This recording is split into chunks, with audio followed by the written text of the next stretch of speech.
C'est étonnant, non?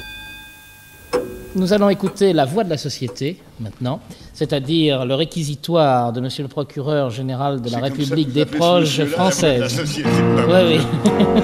On est pas paumé, là. Tout à l'heure, il a pris votre défense, hein.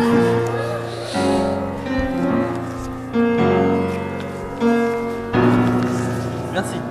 Très chouette. Hein. Très gai, très chouette. Monsieur le Président, Mesdames et Messieurs les jurés, public chéri. Janco et Michel Droit viennent dîner ce soir. Peux-tu penser à prendre 2 bâtards? Non, c'est un... Vous êtes sûr de votre réquisitoire? Non, c'est une note de Josiane, j'ai mélangé le... Bon, pouf, Parce que je ne m'y retrouvais pas, moi non plus, voyez-vous. Monsieur le Président, Mesdames et Messieurs les jurés, public chéri. Une fois de plus, c'est un humoriste subversif que nous allons guillotiner, que nous allons juger en toute impartialité aujourd'hui. Certes, il n'est pas le premier pitre à comparaître devant... c'est parce que... oui, à propos de la note, je dis... Janco et Michel Droit viennent dîner. Ils viennent ensemble, ça ne veut pas dire qu'ils sont ensemble. Non, j'insiste là-dessus parce qu'il y a des gens malfaisants qui n'hésitent pas à coller comme ça de noms et ils disent pas... Bien sûr, ils disent pas Janco et Michel Droit sont ensemble. C'est-à-dire qu'ils n'osent pas dire ça, mais... S'il vous plaît. Mais enfin, ils auraient bien trop peur du légitime procès en diffamation que ces deux hommes au talent indiscutable ne manqueraient pas de leur intenter. C'est vrai.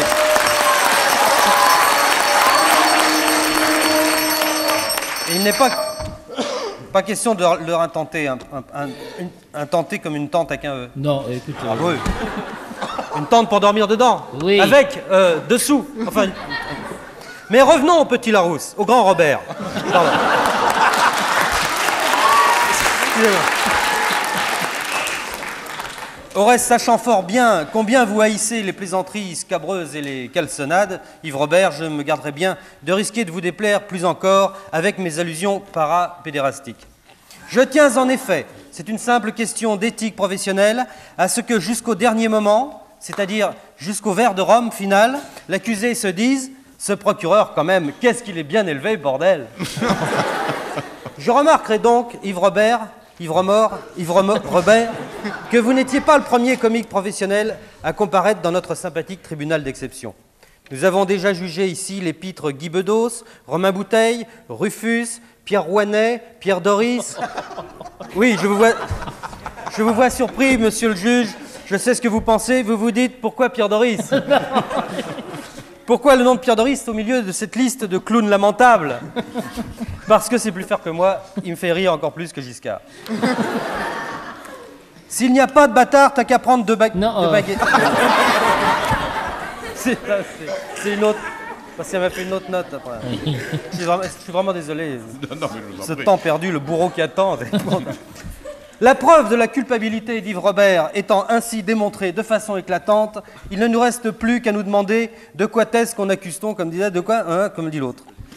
On vous reproche de détourner les fonds publics, Yves Robert. À cette grave accusation, je vous le demande, qu'avez-vous à répondre? Rien? Bon. Vous êtes témoin, monsieur le juge. Vous êtes juge, monsieur le témoin. Il avoue tout en bloc. Vous êtes témoin. À en croire le dossier de l'instruction, vous semblez priser au-dessus de tout la vertu de tolérance, Yves Robert. Vous l'avez dit 2 fois dans l'instruction. On ne peut pas vous en blâmer. Il est vrai que si les hommes étaient plus tolérants, ils pourraient enfin se mêler tous ensemble dans un même élan d'amour.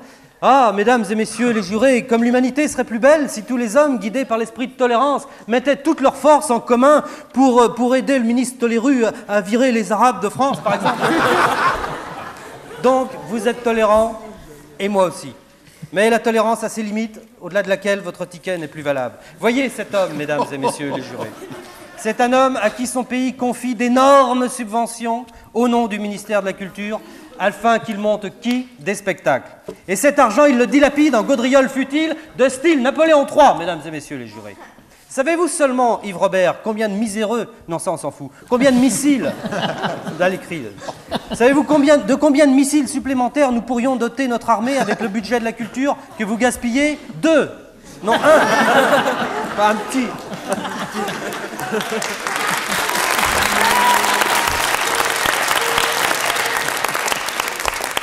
Au moins eussiez-vous pu monter des spectacles intelligents, culturelle.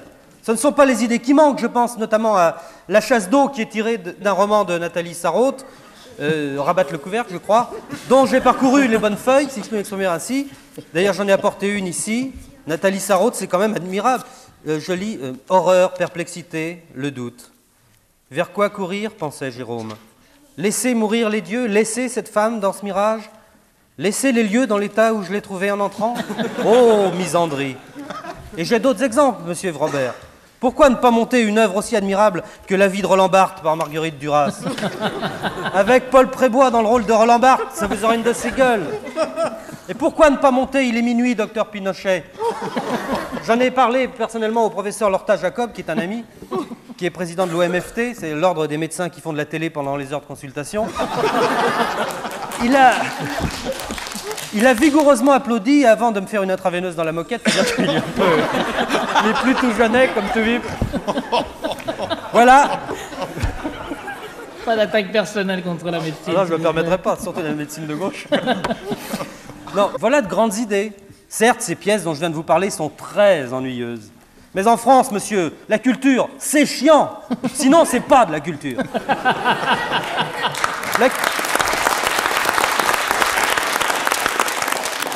La culture, chez nous, monsieur, ça s'ingurgite, les sourcils froncés et la tête dans les mains. Et surtout, ça rigole pas, ça rigole jamais. Alors, votre Offenbach, merci bien. Offenbach, vous savez ce qu'il faisait, son père, Offenbach? Il chantait dans les synagogues. C'est un métier pour un Français, ça? Vous me direz, il était allemand. Et alors? Allemand, c'est un métier pour un juif? Après la création de La Belle Hélène sur le livret de Meillac et Halévy, le 17 décembre 1864, aux Variétés, Théophile Gautier et Théodore de Banville reprochaient conjointement à Offenbach, et je cite, de déverser sa haine judaïque contre la Grèce des temples de marbre et des lauriers roses. Or, Théophile Gautier et Théodore de Banville, c'est pas des cons quand même. Sinon, ils n'auraient pas écrit La mort du loup. Oh, combien de marins. Bon. Subversif. Il est subversif, votre Offenbach, monsieur Robert. Ce n'est pas par hasard si on joue si souvent la vie parisienne dans les maisons de la culture gauchiste et les cafés-théâtres de la rive gauche elle-même. Vous êtes un mauvais Français, Yves Robert. Qu'avez-vous fait pour votre pays? Rien. En 30 ans de carrière, un seul film de guerre, mesdames et messieurs les jurés. La guerre des je ne sais quoi. Je n'ai même pas vu. Honte à vous, mesdames et messieurs les jurés, je vous demanderai d'être extrêmement sévère avec cet homme. Il me semble raisonnable que nous lui coupions la tête. Et croyez-moi, les bourreaux, c'est pas les carabiniers, ils pointent à l'heure.